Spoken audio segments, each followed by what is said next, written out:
There are lots of keyboards on the market right now, all with different features and functionality, all designed with someone in mind. So how would you choose this one? Or any of them? Who is this keyboard actually for?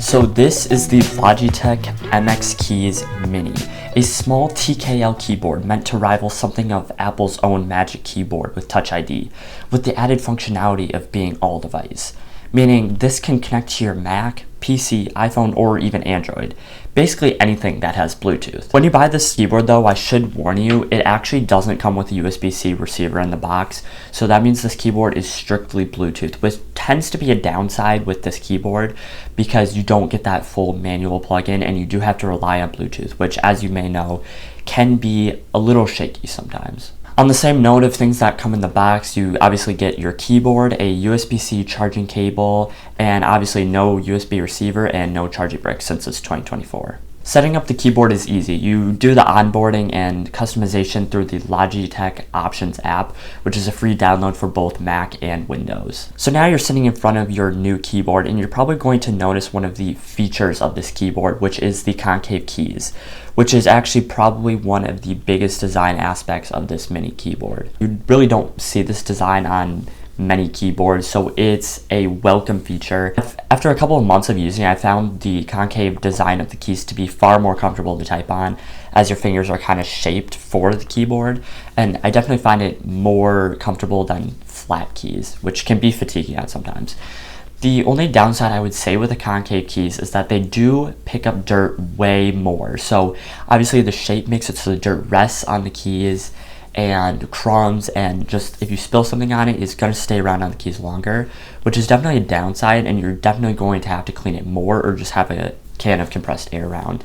That is probably the biggest downside of the shape, but otherwise I think it's a lot more comfortable. It is going to be a lot of personal preference though. On top of the keyboard, you have your function key row, which is not concave like the rest of the keyboard, but these keys can be customized using the Logitech Options app, which I'm going to get to later, I promise. Moving up to the more general design features, obviously this is a TKL keyboard, which stands for 10 keyless, which means there's no number pad on the side of the keyboard, which for some of you out there who definitely rely on a keypad like that, it does not have one. This is a mini keyboard.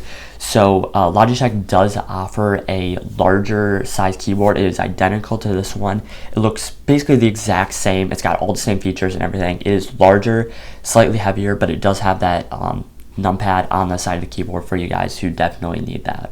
It will depend on which model you're getting though, because the Mac only option comes in just white. So that means that the little labels on the keys are just for Mac. I think it's got some other things too, but it is just for Mac and it only comes in white. So if you want the Mac only model, it's supposed to look somewhat more of like Apple's model that's similar to this. But if you want the dual functionality model, which comes with labels for both Mac and Windows, it does come in a couple different colors. It's got a black, a white, and I think like a purple and a pink too. So there's a couple different colors. Unlike Apple's, obviously this comes in multiple colors. The one thing I would say about the black version is that it picks up fingerprints a little more often.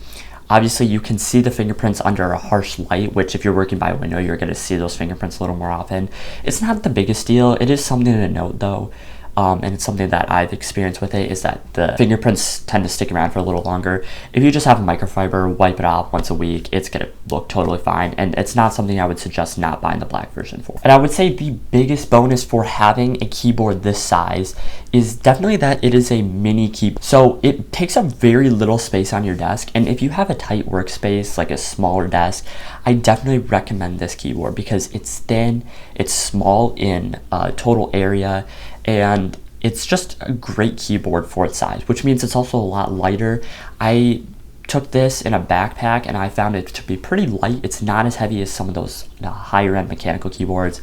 If you're looking for something to carry around, I definitely recommend this one. It's not going to be as light as a cheap membrane keyboard, but it is very light, very thin. It'll slip into any backpack. And I just find it's just an overall inoffensive design. It's rounded off at the corners.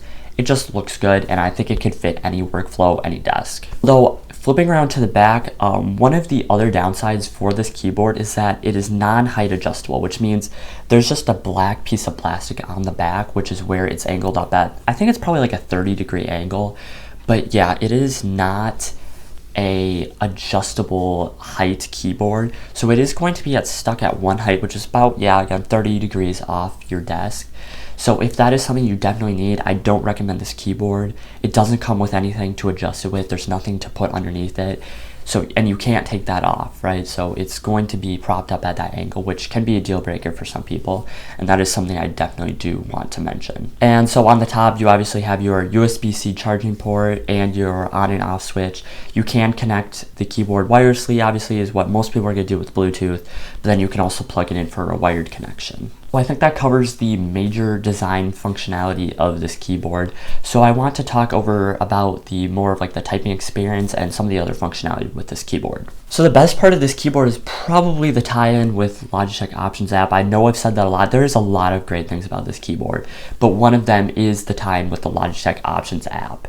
It gives you lots of more functionality and things you can do with the keyboard that a lot of ones off Amazon you just can't do. Like I said earlier, it is a free download for Mac and Windows. It gives you customized, it lets you customize the keys, backlighting, shortcuts, and keep an eye on battery life, which is important. Customizing key functions is easy. You can just select one of the preset ones, like opening an app, volume up or down, or you can go full customization mode and have it execute a keyboard shortcut of your choice. So I have one of the keys at the top, copy and one paste. I found that to be very helpful. And it's just something that's nice to have for productivity reasons. You can also customize it by app basis. So if you want different keys to do different things in different apps, you can absolutely do that too. And that's one of the great aspects of this keyboard. The keyboard also does have backlighting. I haven't found it to be super bright, but you can customize that in the Logitech Options app as well. So you can adjust whether the backlight will turn off below 10% to save battery, or if the brightness adjusts automatically. So yes, this keyboard definitely has backlighting, and I found it to not be as customized as some of the higher end MX models. Those you can do certain patterns when you type. That does not have it, just basic on and off backlight or automatic if you want that on. I found the downside of the backlighting to be that it does automatically turn off after a couple seconds. There's no way to adjust that. So if you have the backlighting on, it is going to turn off after a couple seconds, even if you're in low light. It's just going to turn off after a couple seconds if your hands are not by it. It does turn it on again when you bring your hands close to the keyboard, which is fine, but if you're trying to see something on your keyboard, you have to bring your hands close.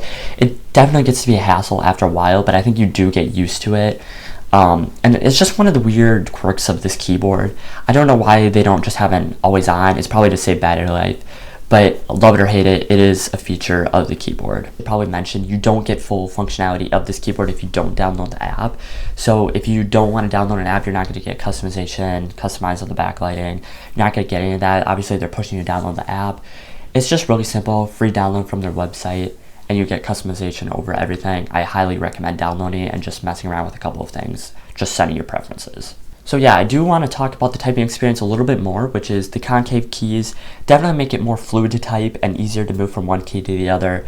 I've used a bunch of different keyboards. I found this one to be very comfortable compared to some of the other ones.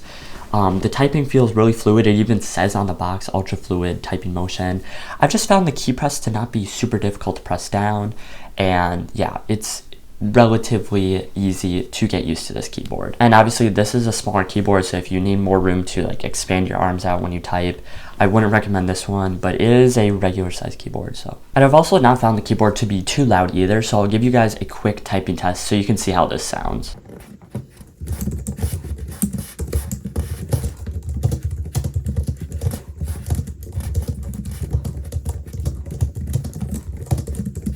It's definitely not as loud as some other mechanical keyboards. I found it to be pretty easy and pretty quiet overall for the typing functionality. So I think that wraps up the major parts of this keyboard. So I do want to answer the question, who should actually buy this keyboard? So Logitech is very clearly marketing this as a productivity keyboard. If you take a look at their website, there's lots of things mentioned being productivity. You can definitely use it for gaming too, but I wouldn't recommend it just because it's really not designed for that. Definitely a great productivity keyboard though, not super loud, got lots of customization. The only downside for that is you obviously don't have the adjustable stand on the back, which can be a downside for some people. And I just do want to make sure you guys understand that you can't adjust the height on it. I want to talk about the price for a second. The Logitech MX Keys Mini comes in at a price of $99, which is the exact same as Apple's Magic Keyboard. I think there are some similarities between it. Apple's Magic Keyboard has Touch ID if you go a couple of dollars up in that price range. But yeah, this is going to be very similar. Apple's keyboard does not have that much customization. This has way more customization, but Apple's keyboard is first party, so if you want that tie-in, I would definitely go for that.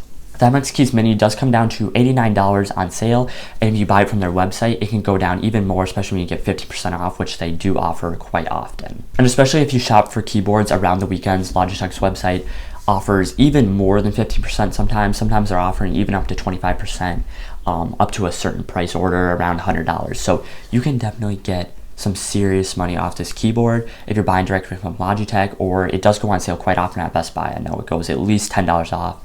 So you can definitely get this keyboard for $89, which I think is a great price. So overall, I think this is a great keyboard. There is a couple of things that you should be aware of, but overall, I think it's a great keyboard. There's nothing that's too weird about it, nothing that I definitely say you shouldn't buy it because of, and I just think it is a great keyboard overall. So this is my first full-length video in a while, guys.